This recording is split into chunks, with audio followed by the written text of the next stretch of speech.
Good day. I am me. Hopefully you are you. If not, you will be. Yeah, so I think we're on my testimony part 6 to where it's coming to an end with my first ex-wife. Yeah, and it's kind of funny how well, it's not really funny, but it's, I don't know, kind of, what's the right word to use here? I don't know, it's surprising to me that since I've been sharing this, how much more of stuff has been coming to my memory that I not necessarily forgot, but I don't know, that I'm just recalling, able to recollect things, even some of the parts in videos prior to this where I've even talked about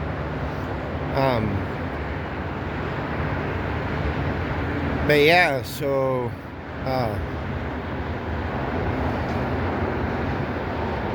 yeah, and as far as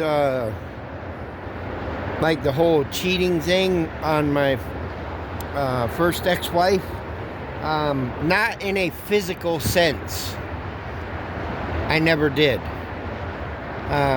but in a, I guess, an emotional or, you know, flirting, but yeah, not there was never no physical contact with anybody else.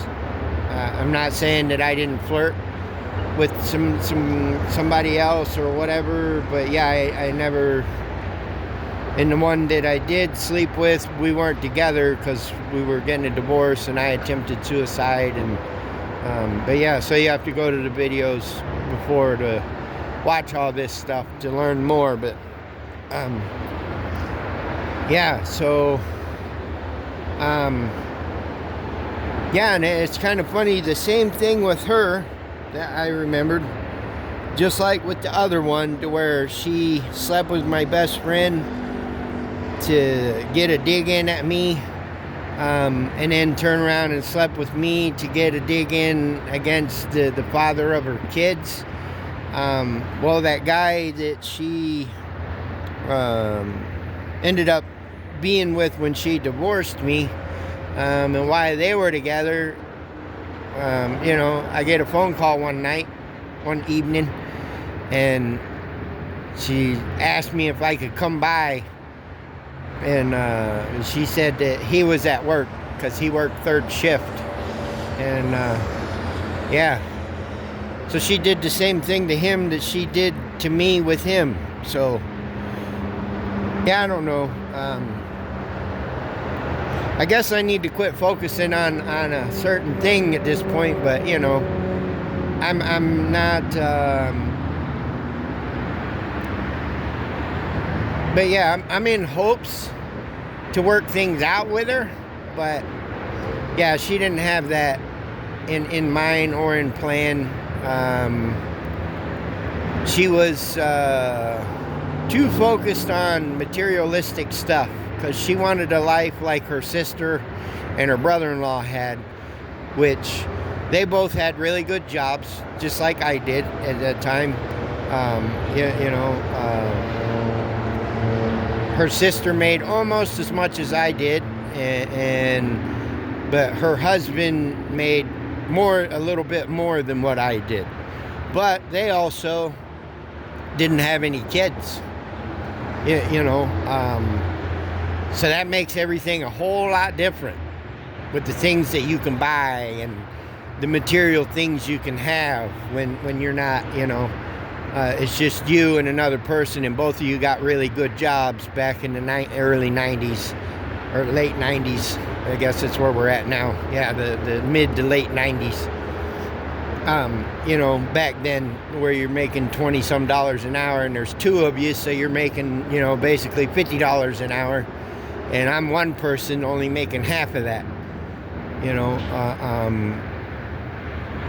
Yeah. But not that we didn't have nice stuff, but it's just different when you got 2 kids to raise, and then she gets pregnant, which, good thing I did say something about that. I got some FYI information, a little bit about the state that I was in at that time with her, which is Ohio. 2 FYI things for anybody that's in Ohio or thinking about going to Ohio to live or any of this. These are just some things that, a couple things that people don't think about. If you are with somebody in Ohio, and doesn't matter whether they were pregnant when you met them or they got pregnant afterward, but if you get married while the woman is pregnant, you do not have to sign the birth certificate. You automatically are the father, whether the kid is biologically yours or not. On paper, you have to go prove that it's not your child in that state. So that's just a nice little thing there, because yeah, that's the main reason why we got married. So as for my son, is he really my son? I don't know, because when she was a kid, she wouldn't opt to the DNA test, and then now that my son's an adult, he still won't go do it to find out, you know. But you know, yeah, there's just some confirmation. But I did pay child support. Did not get visitation because she was it was a very complicated situation, and she wanted to make sure that I didn't have nothing to do with the kids. Yeah, and if you ain't figured out by now, everybody in my life has always made me to be the villain, the bad guy for everybody else's problems and things, and I was the scapegoat for everybody. You know, because I was the one using drugs and doing all this nonsense, and, you know, getting in trouble with the law. And so I looked like, even on paper, that I was the one that was the problem. Nobody else was doing nothing wrong at all. Yeah, so I carried that for a long time, basically until here, till I started sharing my story, my testimony. But yeah, so that's one little piece of information. In the state of Ohio, if you get with a woman and she is pregnant and you happen to get married while she's pregnant and the kid's not yours, or even if it is yours, once you're married and then she gives birth, you are automatically in that state the father. You do not have to sign the birth certificate at all. You just automatically become the father because you are married. I don't agree with that law. But, you know, at this point, my son is an adult. Child support's paid for, so I'm good with it. You know what I mean? Whether he is or not, I look at it now as a blessing and not a burden. You know, so if he's not mine, then I blessed and took care of somebody else's kid. And if he is, well, then I upheld my obligation as far as that goes. But yeah,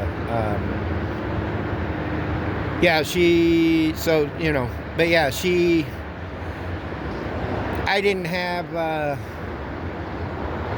an attorney when we went. She had the best attorney that was known with the court system in that county where we went to court at and everything, so that, you know, there is some of the whole buddy thing, and, you know, they're not friends in the courtroom, but golfing on Saturday, Sunday together, you know, and all that good stuff really does happen.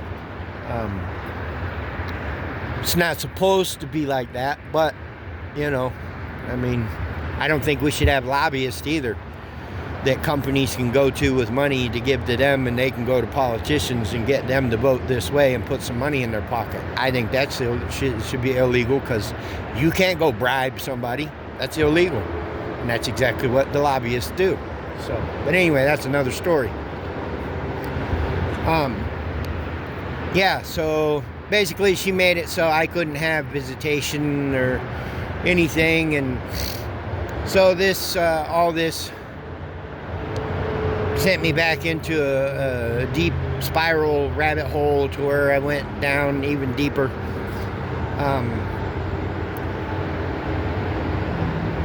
Yeah, and the other thing is getting a divorce in the state of Ohio is 100% in favor of the woman. I don't care how, even if you have a lawyer or whatever, that state is a 100% for the female, especially if there's kids involved. She will walk away with everything. It's just the way they do it there. I don't know if it's still like that, but yeah. So much so that they wanted me to even sign off on the home that we had, to her and the guy that she left me for, that she was sleeping with when all this went down, that, but I refused, because they already granted her everything else, both the cars, everything, all everything. The only thing I walked away with was my clothes, literally my clothes. That was it. She got everything else, all the tools, everything that, all of it, except for the house, because there was still money owed on it, and so I refused to sign off on it. Even though he was going to take over payments and I would have been cleared of the loan. But I was so mad at that point, that because the court system gave her everything else, so I said, I'm not signing off on it. I don't care. You can throw me in jail, do whatever you want to do. You already gave her everything, so I ain't got nothing to lose. And that's exactly what I told the judge in the courtroom. Did I do any time over it? No, but I still didn't sign off on the house. So what ended up happening was the bank came in, and I had to do a voluntary repossession, which is not as bad as a repo, even though it still goes on your credit. But the whole credit thing is an illegal sham too, your credit score thing. But that's a whole nother video. I still got a lot of videos of truth to share about a lot of stuff. But yeah, so yeah, in the state of Ohio, the woman will get it all.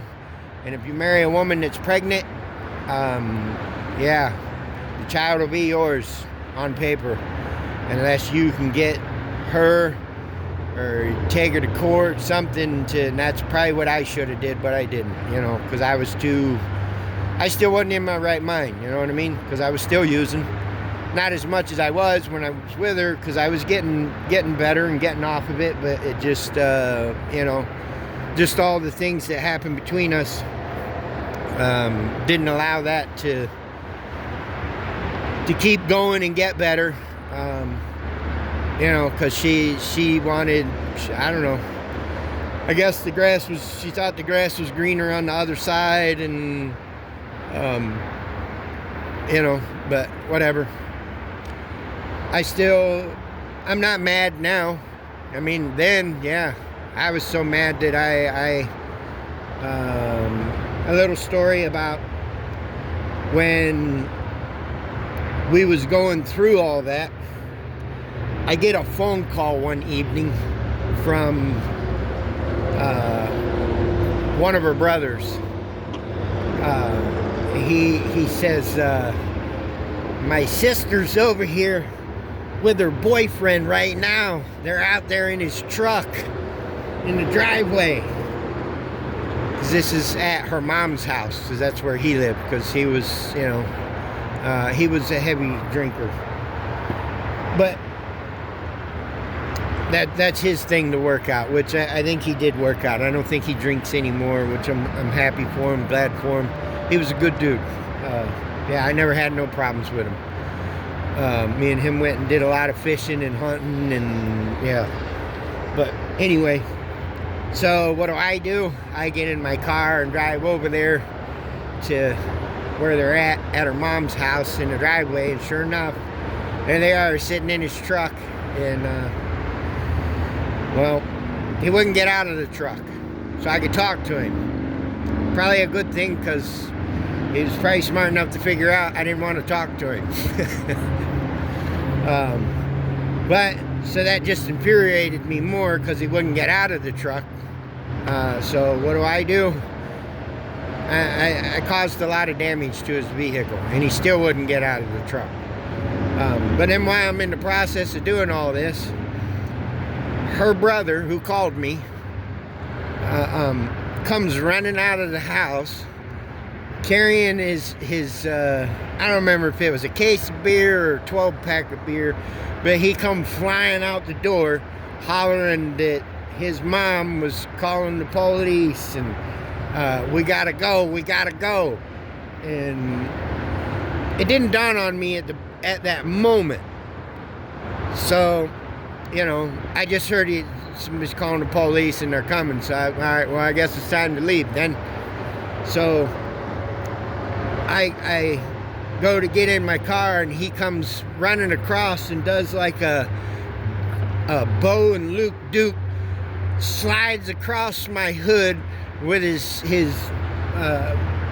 pack of beer and everything, and then because the windows were down, he jumps in just like Dukes of Hazzard in the passenger side, and he's hollering at me, go, go, go. And as I'm you know, getting out of the driveway and we take off, and I'm looking at him like, dude, what are you running for? You know, I'm like, you didn't do nothing. You was at home and you're drinking beer at home, but they ain't gonna do nothing to you. What? But he was a trip, though. He was a good dude.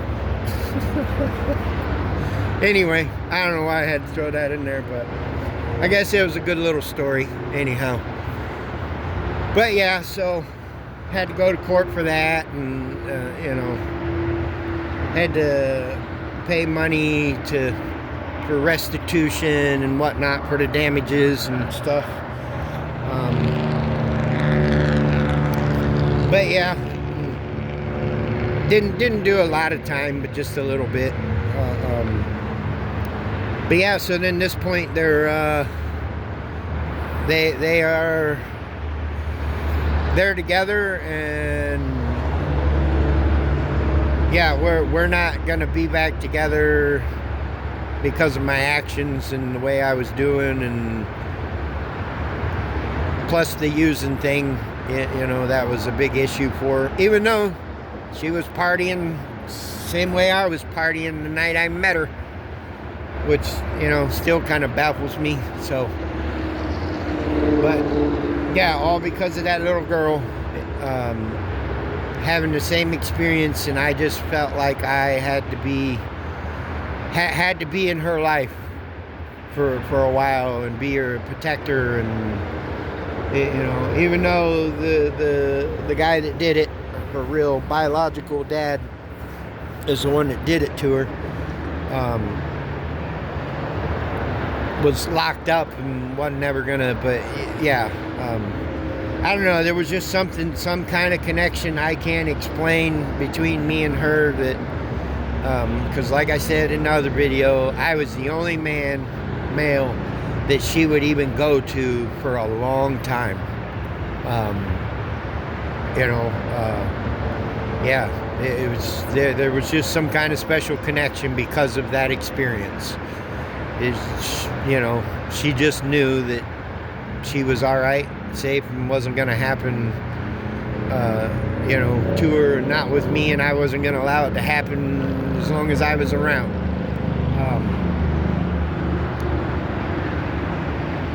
So yeah, so now I'm just, you know, digging at the bottom of the rabbit hole, you know, feeding the habit worse so that I can become numb, you know.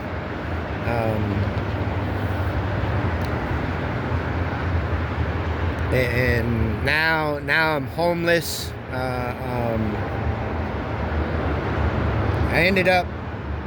don't remember exactly how I ended up with a car, but I did end up with a car.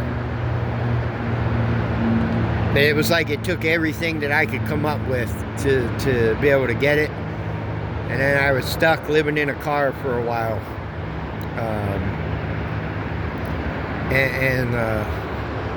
Yeah, and everything that I was doing, pushing to be able to supply the habit to stay numb, that's where all the money went, you know, and was reaching, you know, like I said, a deeper bottom than what I did before. So I decided to attempt suicide again at this point. And like I said before, I tried it the one way, and I remember them telling me that, oh, no, you got to do it the other way. So the next time when I did it the other way because I recalled that.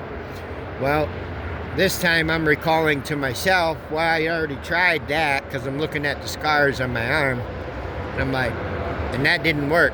So I got to try it a different way. So I did. So I went to anybody's house that I could go to and went to their bathroom and got any kind of prescription medications that I could find, emptied all their bottles in my pockets until I gathered up, you know, pretty much a sandwich bag full of a variety pack. Now, anybody watching this is not, do not go do anything like this. This was stupid. Did I think it was stupid at the time? No, because all I could think in my situation, just like anybody else that's thinking about attempting it, all you're focusing on is the negativity. And I know it is extremely hard to try to focus on something positive when you are in that mindset. It is almost impossible to.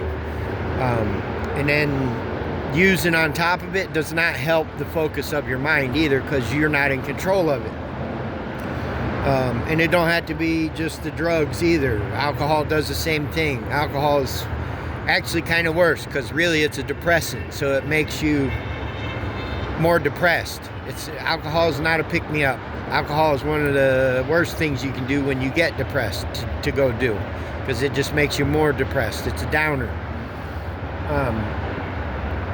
But yeah, and I got a video that already posted that explains alcohol, what it is, where the word comes from, what it actually means, all that. So yeah, go check out that video. Yeah, and I don't label my videos because my videos got important stuff in them that everybody needs to hear, all the videos. So this way, you know, hopefully people will watch them, you know. I know they will. The Father's going to make that happen, because what He ordains and has anointed, no man or machine can stop what he is going to do, and who He's going to do it with and through, and it's just because He's the one in control of everything. So yeah.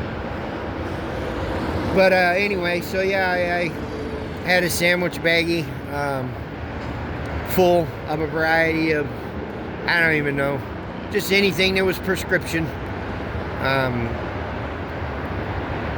You know, so what exactly all of them were, whatever, I don't know, I didn't care. But there was literally a sandwich baggie full that, I don't know,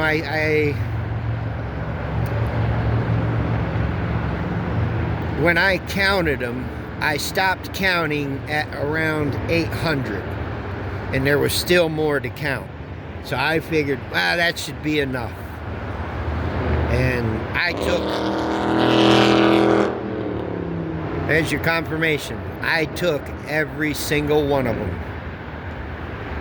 I went and parked somewhere in my car. You know, I didn't call nobody. I didn't, didn't go talk to nobody. Didn't tell nobody what I was doing, just like the other times. I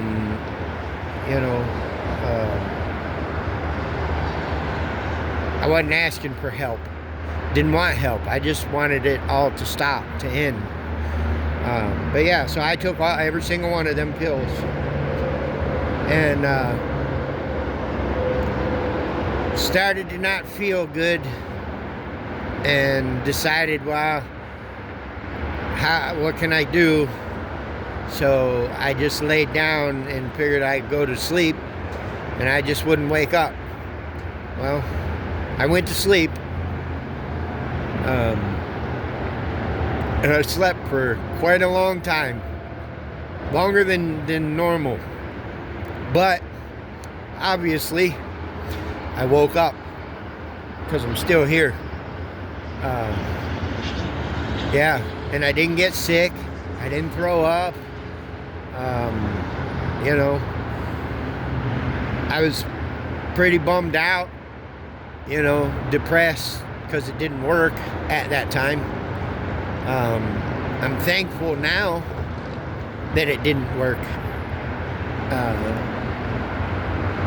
None of these times worked, whether it was by my own doing or by just some kind of freak accident, or that I've had that wasn't my fault or my doing, or but yeah, so I woke up and stuck living in a car, not working anywhere now, don't have nobody, and getting farther in a hole with the whole using thing, because I'm basically doing what they say not to do. You don't get high on your own supply, because you end up using more than you can supply. And that's where the situation was headed. So the situation was getting worse for me at this point.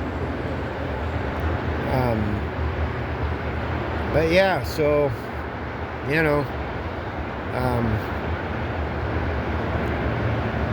I ended up making a deal with somebody, and it gave me just enough money that, I decided I was going to leave, because it's getting close to winter time up there, and there's no way I can stay in that car, because I can't afford to keep gas in it and let it run all the time so I can stay warm, and be able to keep supplying what I need to do. So I had to go somewhere else where the weather was going to be warmer. So yeah, I ended up taking a road trip, and that's where we're going to end this video today. So yeah, we'll pick up on my road trip and where I went to. So, not trying to do you like the TV does and keep you suspended, but hey,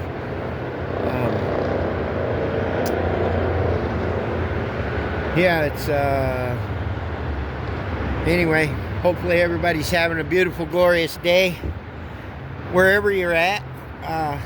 Give thanks for everything you can think of, and then try to think of some more. Make somebody smile. Tell somebody that you love them, and that you care about them, and that you were just thinking about them. You weren't looking to get anything or nothing. You just wanted to let them know that, you just wanted to say, hey, love you, care about you, hope you're having a good day. But yeah, so have a blessed day. Peace, love, and light. Shalom.